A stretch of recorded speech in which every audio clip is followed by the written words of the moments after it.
There we go. So we got that part figured out. Thank So you for joining us, Santiago. We've been going for about 45 minutes about all sorts of things, but now we are live on Facebook. So welcome to the Jersey Boys Sports Talk Show. Being very careful to not use one of the names of the other four shows that I've done this week. But since Santiago's here, maybe he has an answer for this question. Go The ahead. USFL, right? They're only playing in one place, right? In Birmingham. Birmingham, right. So are the teams like the teams that are in the league, are they all practicing and practicing there and just playing again? Or are they still going wherever they're situated? No, they're all in place in Birmingham. Yeah, they're all in place. I think they're. I mean, I don't remember why exactly, but I think they're doing it playing it safe. They don't want to spend too much money, and I think the other situation was that that they want to build their own stadiums, so they don't want to use these like the huge NFL stadiums. They want to make it small, like what they do for Major League Soccer. They build it small because they can't get a full 80,000 stadium, So that's one of the reasons. So I believe each one is gonna have their own stadium, apparently. I wonder where they're gonna put the Philadelphia stadium. Is it really? Chester? It's just what America needs: another dozen football stadiums that are going to get used 12 nights a year. Yeah, so it's a strategy they're trying to do. I'm not sure what the XFL's doing. I know they're not going to be in Birmingham. They're not going to be in one city, but I know they're probably going to start in their each city. But with the XFL, they're going to play NFL salaries, guys. Huge. Wow. If I think both these leagues are probably best, they probably best serve the world as feeder leagues for the NFL. As like the G League is to the NBA. Yeah, and that's what we need these leagues to be. And I think for that to happen, they just need to survive. And so I'm actually okay with them packing everybody into one city if it saves these teams enough money to survive a little longer. Yeah, but why would they pick Birmingham of all places? I've been to Birmingham. It's a nice town, nice city. I've been there, but I just want to know why they picked Birmingham. Yeah, not an expensive place to be. Yeah, it's cheap. Good weather, I guess, for the most part. And they do have. I think they're using University of University of Birmingham or Southern Birmingham. I forgot the name of it. UAB is that UAB? Yeah. And also like Alabama's a football culture, so I think it's probably a good spot rather than other places. I guess I don't know. And as far the closest NFL teams are the Jags and New Orleans. And Atlanta. Atlanta's not far. Yeah, which I want to piggyback what you guys were saying. I think this is very good. It's worked in the past. For example, the Alliance, which was functioning about 2 years ago, they get about about 25 to 30 players from that league to play in the NFL. Now it could be from practice squad or playing sometime in like the bench. But I think it's a good opportunity for players to have another chance. Hey, look, I didn't do well that first week of practice. I got cut, but look at me again. I'm still this good. Pick me up. I know you guys need wide receivers. I'm good enough to be at least in your practice squad. Yeah. If they use that for like that way, hopefully that they will. And the only thing bad about because how many games they play? Like 12. I don't think they're playing a lot of games already. 10, 12. Let me double check on that. I know it's not going to be probably not 16. Well, yeah, you can't play that many if you only got that many teams in the league. So yeah, but if you're playing 10 or 12 games, then you get picked up in the NFL, then you'll turn around and play another 17 games. That's a lot in 1 year. Yeah, but any of those guys would be happy to do it, man. I'd be happy to do it too. When going from $500 a check or whatever they're getting to 30,000 or whatever the minimum is. Yeah, 10 weeks, 10 games, 10 games. Okay. By the way, where is Victor this week? Is he working out for the Jags? Yeah, he's actually working out with the Cardinals. He's in Arizona, so I don't know. Good. He didn't tell me any details, but which I think Kyler Murray's predicted to get traded, right, Byron? Is that what you heard? Who? Kyler Murray. They ain't gonna trade that guy for. Yeah, I don't think so. He ain't going anywhere. He could threaten them and say, "You know what? I don't want to play football no more. I'm gonna go play baseball with the Oakland A's." Be a smart thing for him to do. Go play baseball. His career will last a whole lot longer. Yeah, but he's gonna make more money with the Oakland A's, was it? Yeah, when he's slurring his words when he's 65. Yeah, but he's 5'7", mate. Duck. That's the key word is duck. He won't take a big hit. Duck. It's funny. We used to be afraid for the small guys, right? Now I think you're right. We feel like they're elusive and they'll probably take less punishment than the Ben Roethlisberger types. Well, he knows how to slide pretty good too because he got the baseball background. So That helps. He doesn't get lit up too much, but the times he do, it does hurt. Yeah, and like of course, you Russell Wilson doing fantastic. The only one person I haven't seen done well is Tua, but that's still in question, right, Byron? Yeah, we'll leave Tua alone this week. I beat up on him too much. Wait, I haven't been on in like a month. I can't say anything bad about the guy. No, God, I'll hold off for a week. No, I've been killing Tua for you. What about Debo? You think he's going to go anywhere, or you think he's going to stay put? Give him some money. He'd be quiet. Yeah, we talked about this earlier. I'd take him on the Jets. I'd happily give up that second first round pick for him. Which they're interested in him. I was reading today. Why not? I mean, it seems like they're moving in the right direction. I hate to say this out loud because I know it's just going to jinx them. They're going to end up 2-15 next year. But don't say it, Joe. I feel like adding a veteran might not be the worst thing to do right now. Yeah, but they need a lot of help. But that's one of the positions where they need it. So how you feel comfortable? I mean, like you feel comfortable with Zach Wilson yet, or you still need to see more sample data? I don't feel uncomfortable with him. I'm not ready to toss him, and I'm usually ready to get rid of these quarterbacks pretty quickly. I think he's got ability. I don't know if I'm not unsold on him. I'm not completely convinced, but it's gonna be a big year for him because there's going to be expectations that he steps forward this year. Well, I think he was rookie of the year, so last year. Wow. We'll see how that worked out. Well, I mean, again, it's all going to depend. We talked about Mayfield earlier, right?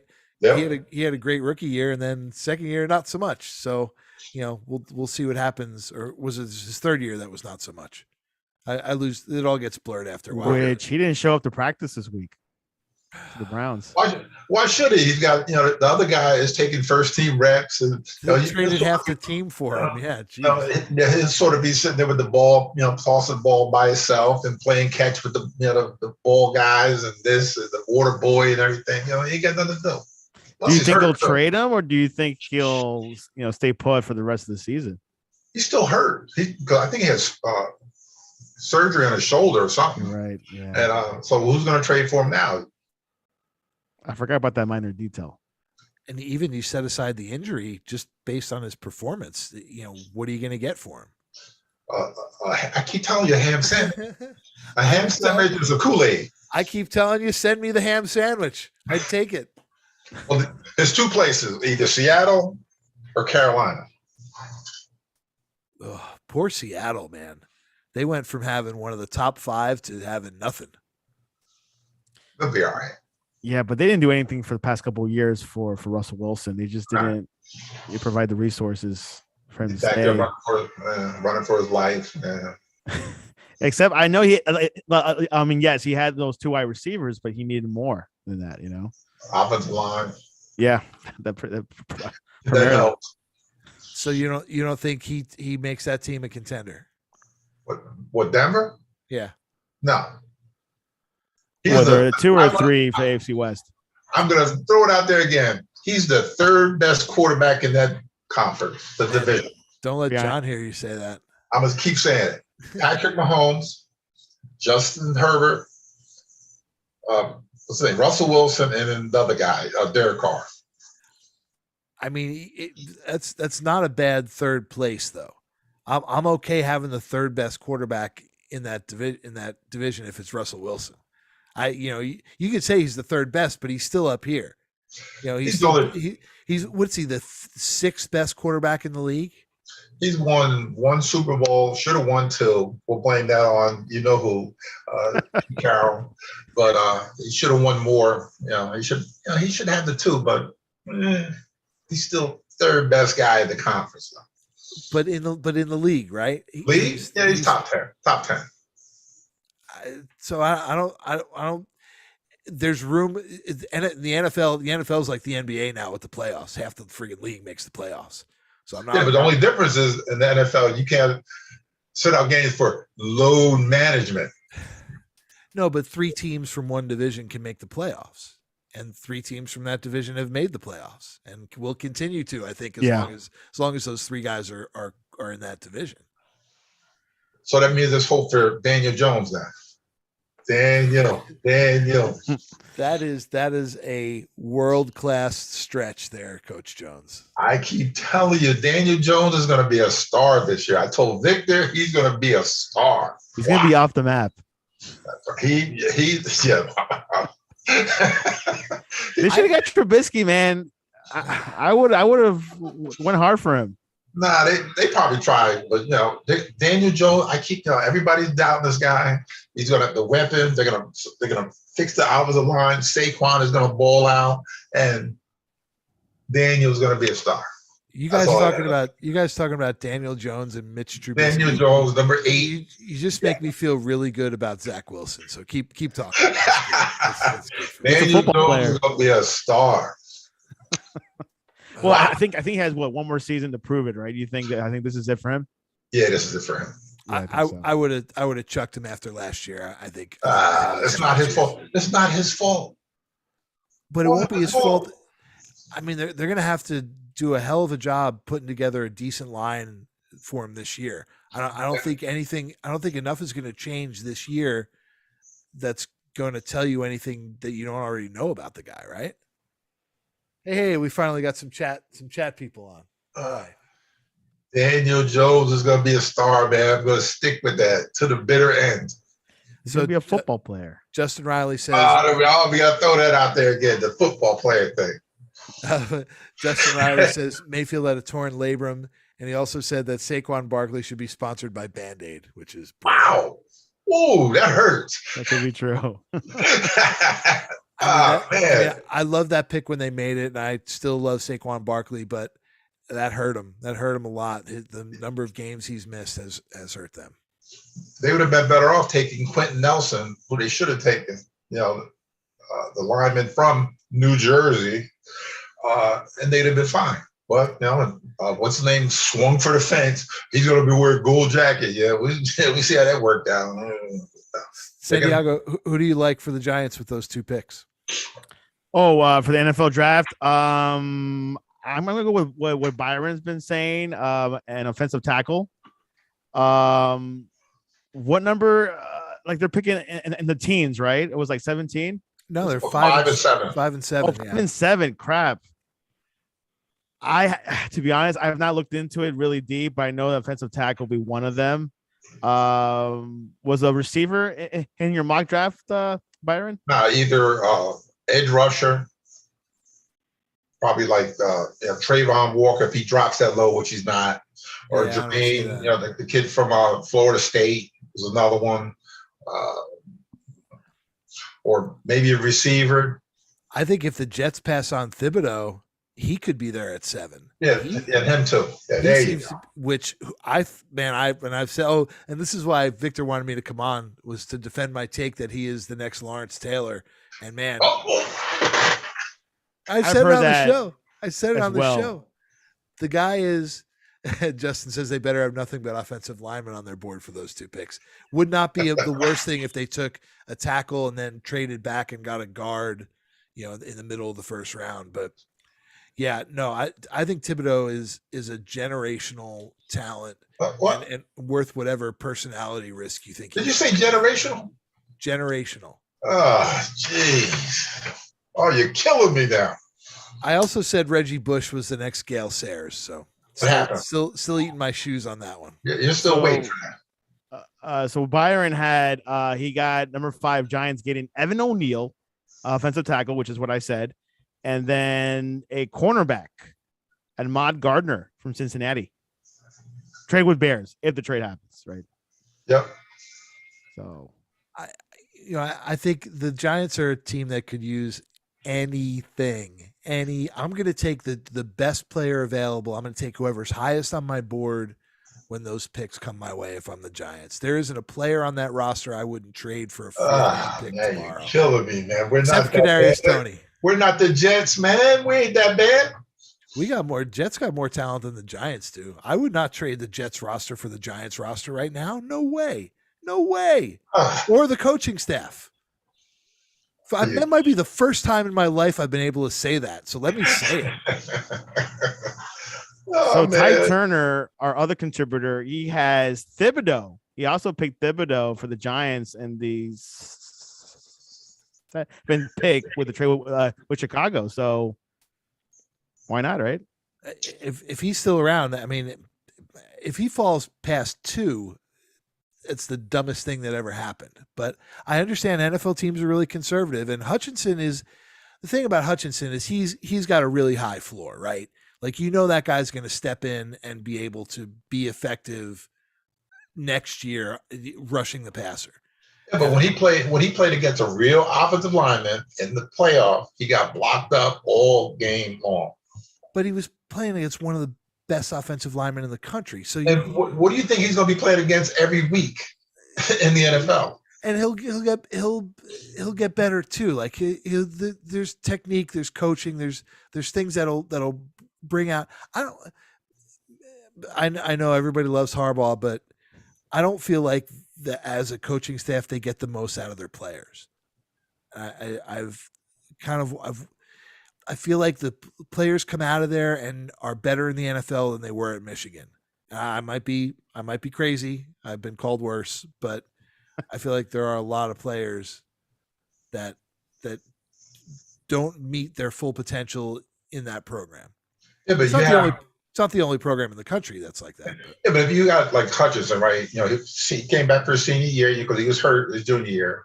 He came, he balled out, for the most part all year. But has he hit his ceiling, as far as what he did last year? I think second or third in the Heisman or wherever he was, and has he hit a ceiling? Or you take the other kid, Trayvon Walker, who wasn't overused at Georgia. He was part of a whole group of number 1 picks, and he hasn't hit his peak yet. It depends on who you are, right? If you're one player away, if you're Denver and you're picking 4th, which you're not, but if you're a team that's a player away, maybe you take Hutchinson. If you're the Giants, you don't. You take the project. You take the guy that's going to take 2 or 3 years to come in, because you don't. Let's face it, man. Neither the Giants or the Jets are a playoff team next year. We're hopeful. We're both hopeful for 2-3 years down the road. 7. I mean, so you may as well hire your new coach now. 7 wins. 7 wins. Oh, you think 7 wins? 7 wins. I'm shooting for 7. If the Jets win 7 games next year, I won't be happy. I'm never happy about anything. but I'll be not as angry as I could be, I guess. 7 wins would not be terrible. 9 would be fantastic. But you and that guy Thibodeau, the next LT, come on, really? Have you seen the guy play? I mean, he's dominant. He's good. It's just that, there is some negativity over it. I mean, he's too outspoken, I guess. I guess he's a little bit has behavior issues or something. But you can see why I might not have a problem with the guy who's too outspoken or has behavior issues.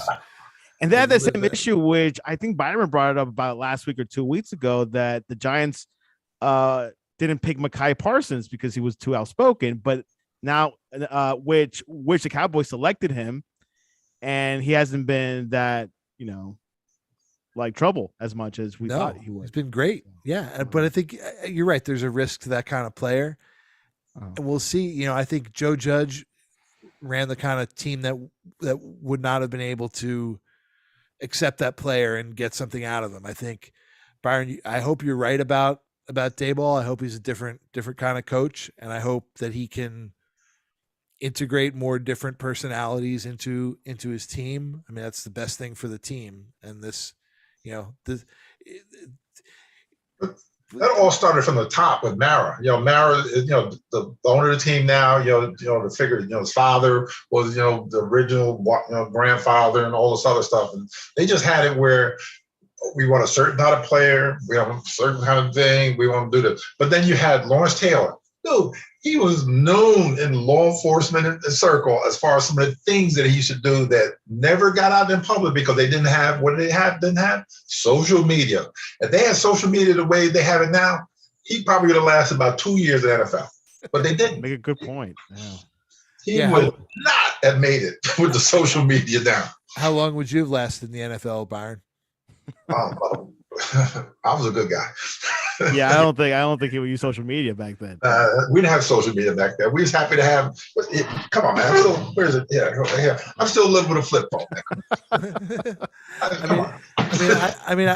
I did a lot of stupid things in high school and college that I'm glad that are not on somebody's YouTube page right now. Oh, I know. I did a whole bunch of stuff at Tulsa. Bunch I'm still working. Is the statute of limitations up? I hope it is, because it was a whole bunch of stuff I did. I know that for a fact. I don't know. Let me Google Oklahoma law here. I live in Maine now, Bangor, Maine. But I mean, overall, you guys think next week's draft is not going to be one of the biggest or memorable? Because everyone's saying it's not, going to be that exciting. But what are you guys' thoughts over next week's draft? They don't have like a Trevor Lawrence, one of those big name, quarterbacks. That's what everybody. It's a quarterback driven league, and they don't have that guy at the top. And then you figure with the first 5 picks, it could be 3. The only thing different, it could be 3 edge rushers in a row. It could be 3 offensive linemen in a row. It's going to be pretty interesting next week. Yeah, I think it's going to be a fun draft. I think there's a lot of uncertainty, which there usually isn't. Malik Willis could go second or could go in the 3rd round. True. Or some team, there's going to be so many trades. The number of teams that have 2 first-round picks is, I think there's 4, right? 4 or 5. There's at least 4 teams that have 2 first-round picks. There's going to be a lot of shuffling. There's going to be a lot of really bad teams are picking early. So a lot's going to depend on whether teams go for best available or positional need. And I think I usually am not terribly interested in the draft beyond the first 5 or 6 picks. I'm probably going to watch the whole first round just to try and keep track of where everybody's going and what happens with all these trades. And the 2 quarterbacks are interesting too, even though it's not, Byron, like you said, it's not really a quarterback draft. Both those quarterbacks, Pickett and Willis, they're probably going to go. They're probably going to go in the first round. Any other year, it does seem like they would go 1 and 2, right, Santiago? But there's so many good linemen. As a big fat guy, I love that the big fat guys are at the top of this draft. Yeah, which is something that I like about the NFL. There's so much parity. Hey, you can't have a quarterback draft every year. Hey, let's have an offensive tackle draft here. Let's have those little pieces that you need. Back to Malik Willis. Both you and Tyler, Byron, have Malik going to the Steelers. So for some reason, he just seems like a fit there. Yeah, they need a quarterback. But Byron also had 2 quarterbacks going to the Steelers, not just Malik, but the other one, Pickett, yeah. So Pittsburgh guy, because you figure he played at University of Pittsburgh, so I'm sure they got a whole lot of film and a whole lot of information about him. And don't forget, he's a Jersey guy. He's from Monmouth County. Well, that's the one I could see. I think the Texans are the team I see taking a stab at a quarterback. But I mean, are you going to spend the 3rd pick on Willis when you might be able to get him at 22? Like that's the crapshoot in this draft. That some of these guys, Thibodeau is another one that could go 2nd or could go 17th.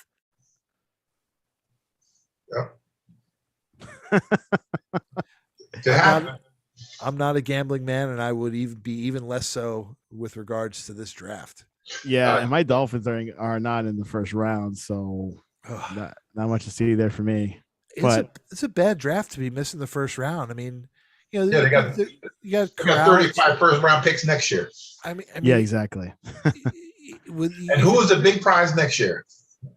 For Justin Riley, Will Anderson Jr., Alabama outside linebacker, is going to be the first player picked next year. Is he going to be the next Lawrence Taylor, Byron? Yes, he's going to be the next Derek Thomas. Is he going to be the next Kayvon Thibodeau? He's going to be the next Derek Thomas.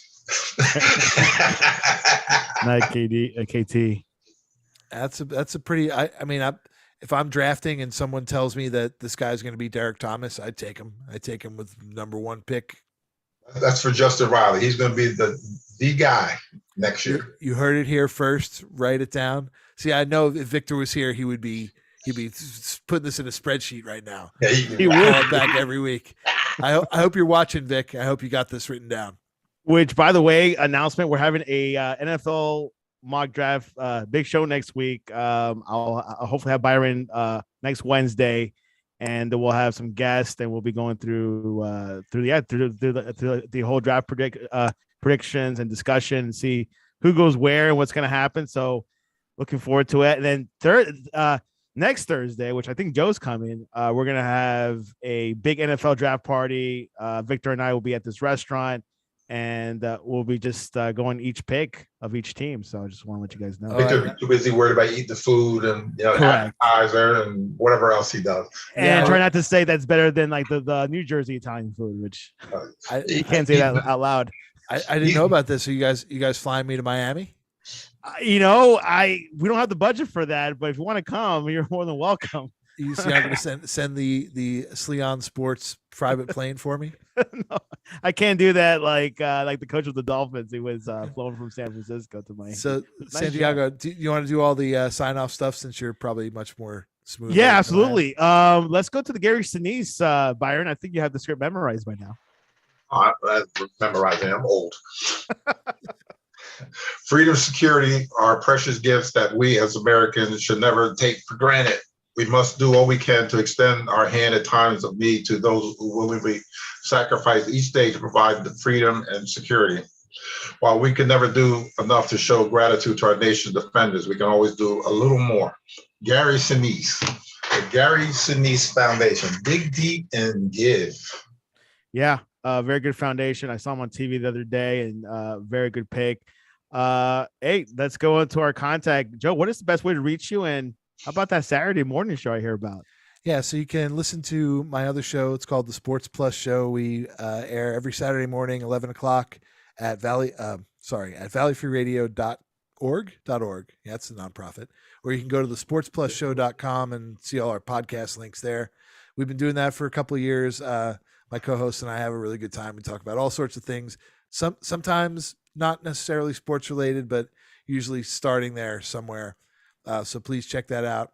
And we had a special guest a couple of weeks ago, Victor Arocho. So if you poke back in the podcast archives, check that one out. Yeah, he likes being the guest, so he's apparently has more rhythm. Byron, he was much more controllable as a guest than he is as a host. I will say. Byron, what's your Twitter handle? I hear about. Whatever, Byron C. Jones 1, whatever that thing is called. At Twitter. I'm on Facebook, and that's it. And I got the flip phone, so don't blow up my phone. And you can reach me at Sleon, my personal one, or go to the Sportscast 1 on Twitter. Visit our website, thesportscast.net, and also our Instagram, the Sportscast 1. Next week, like I was saying, big show Wednesday night with the draft, mock-up draft.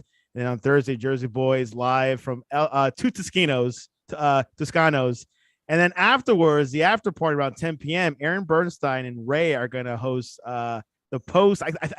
I believe the first round ends at 10. Is that right, Byron and Joe? Usually about 10 o'clock. It depends how many trades are. If there's a lot of trades, it could be at almost 11. Yeah, exactly. So they might be going into still finishing off the first round or getting into second round, which second round is still as important. You still get some role players here and there. So they'll be going late night from 10 maybe to midnight. and then we'll be going all draft, man. This is probably the last major event before the inaugural start of the season next year. So not bad. Should be a fun night. Yes. Joe, closing words before we head off to this beautiful Thursday night. There's promise for both teams. And I know I'm going out on a limb here, but I'm going to say I feel more confident in the Jets' future than the Giants' future. I haven't been able to say that in my entire 51 years. So just let me say it. Byron, any closing words before we head off? Daniel Jones is going to be a star. That's all I got to say. I'm going to stick with that. He's going to be a star next year. And a football player. Anyways. And a football player.